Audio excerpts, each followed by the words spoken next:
Dalam berinvestasi di saham, seorang investor harus memiliki mindset yang tepat. Sumber kesuksesan berinvestasi itu sebenarnya kebanyakan berasal dari mindset yang tepat itu. Mempelajari teknik pemilihan saham itu memang penting ya, tapi mindset ini lebih penting lagi. Jadi sebelum rekan-rekan memiliki skill analisis atau teknik pemilihan saham yang tepat, maka pastikan dulu rekan-rekan ini harus memiliki mindset yang tepat dalam berinvestasi saham. Berikut ini adalah beberapa mindset yang tepat dalam berinvestasi saham. Yang pertama adalah bahwa saham bukan cara cepat menjadi kaya. Ini adalah sebuah mindset yang harus dijadikan mindset nomor satu yang harus kita tanamkan di pikiran kita dalam investasi saham. Sekali lagi, saham bukan cara cepat menjadi kaya.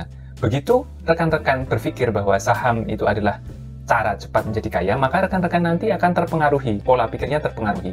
Dan justru ini akan membuat kita kehilangan uang. Kenapa seperti itu? Karena ketika rekan-rekan ini menjadi berpikiran bahwa saham adalah cara cepat untuk menjadi kaya, maka kita kemudian menjadi serakah, dan keserakahan itu tidak baik bagi seorang investor saham. Warren Buffett dan Loh Keng Hong itu adalah contoh sukses investasi saham, dan mereka tidak mencapai itu semua dalam waktu satu malam, melainkan bertahun-tahun dan secara konsisten. Mereka sangat sabar. Mindset yang nomor dua adalah bahwa kita bertanggung jawab atas investasi kita sendiri. Jadi kita sebagai investor adalah penguasa dari uang yang kita miliki sendiri. Oleh karena itu, sudah selayaknya kita juga bertanggung jawab terhadap investasi yang kita lakukan. Jadi jangan mempercayakan investasi rekan-rekan ini kepada siapapun selain rekan-rekan sendiri.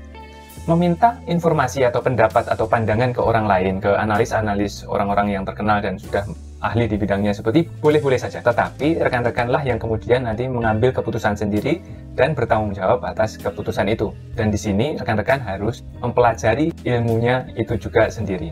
Lalu mindset yang nomor tiga adalah takutlah ketika yang lain tamak dan tamaklah ketika yang lain takut. Jadi ini adalah sebuah prinsip investasi yang cukup terkenal dari Warren Buffett yang sangat ampuh ya sebenarnya, tapi memang agak sulit untuk dilakukan. Kita ingin mengingat-ingat ya, ketika IHSG turun, itu turunnya bisa jauh lebih cepat. Kenapa seperti itu? Itu karena adanya panic selling. Jadi orang-orang panik untuk menjual saham-sahamnya. Di mana suasana yang tadinya itu pasar optimis kemudian berubah menjadi sangat pesimis. Banyak investor yang kemudian dia mulai panik dan menjual sahamnya. Kepanikan tersebut menyebar dengan sangat cepat dan kemudian sehingga investor yang lain itu ikut-ikutan, ya terbawa suasana lalu ikut-ikutan menjual sahamnya. Nah, disinilah mindset dan mental seorang investor itu diuji. Apakah rekan-rekan akan ikut panic selling atau justru memanfaatkan momen ini untuk menambah posisi. Kita tentunya ingat ya ketika kejatuhan pasar saham itu di bulan Februari-Maret tahun 2020 ya, ketika tragedi corona itu dimulai, pasar saham itu nyungsep, turun habis-habisan. Tapi setelah itu justru malah naik habis-habisan dan itu memberi keuntungan yang cukup besar ya. Lalu kemudian mindset yang nomor 4 adalah penurunan harga saham adalah kesempatan selama fundamentalnya bagus. Jadi apabila kita tidak memiliki mindset yang tepat, maka kita akan melihat penurunan harga saham ini adalah sebuah bencana, bahwa uang kita akan berkurang seiring penurunan saham tersebut, lalu kemudian rekan-rekan akan panik dan rekan-rekan akan segera cut loss. Namun jika rekan-rekan ini sudah yakin bahwa perusahaan yang rekan-rekan beli ini sahamnya itu ternyata memiliki fundamental yang bagus, maka rekan-rekan harusnya tidak perlu khawatir dengan penurunan itu.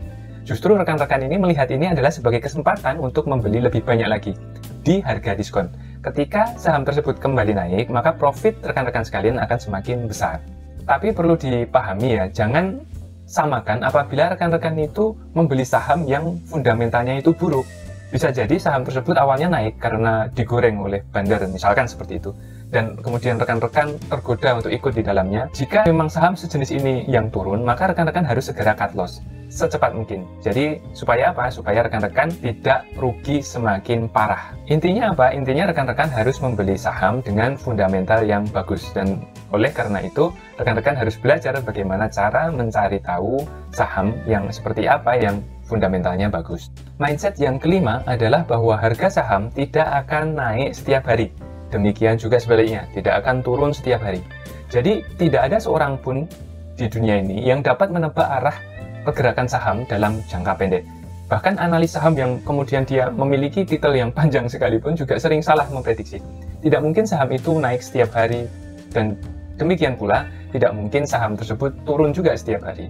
Naik dan turun harga saham ini kalau dalam jangka pendek adalah sebuah hal yang biasa saja. Jadi Jika rekan-rekan adalah seorang investor, maka rekan-rekan sebaiknya menyikapi kenaikan dan penurunan ini dengan lebih bijak. Dan perlu diingat bahwa selama fundamental saham itu bagus, maka percayalah bahwa dalam jangka panjang, saham tersebut akan selalu naik. Lalu mindset yang keenam adalah sebuah mindset yang menurut saya sangat menarik, dan ini rekan-rekan harus pegang betul-betul, yaitu adalah belilah nilai perusahaan, bukan harga sahamnya. Jadi perlu diingat bahwa harga saham yang rekan-rekan lihat ini di layar trading Anda, ini tidak berarti apa-apa kecuali sekedar angka saja. Angka adalah angka. Dan rekan-rekan perlu mengetahui bahwa perusahaan ini mempunyai nilai, dan itu belum secara gamblang tertuliskan dalam layar trading Anda. Jadi rekan-rekan harus memahami bagaimana cara memahami nilai sebuah perusahaan. Apakah dia itu undervalued, atau dia berada pada fair price-nya, atau kemudian sebenarnya dia overvalued.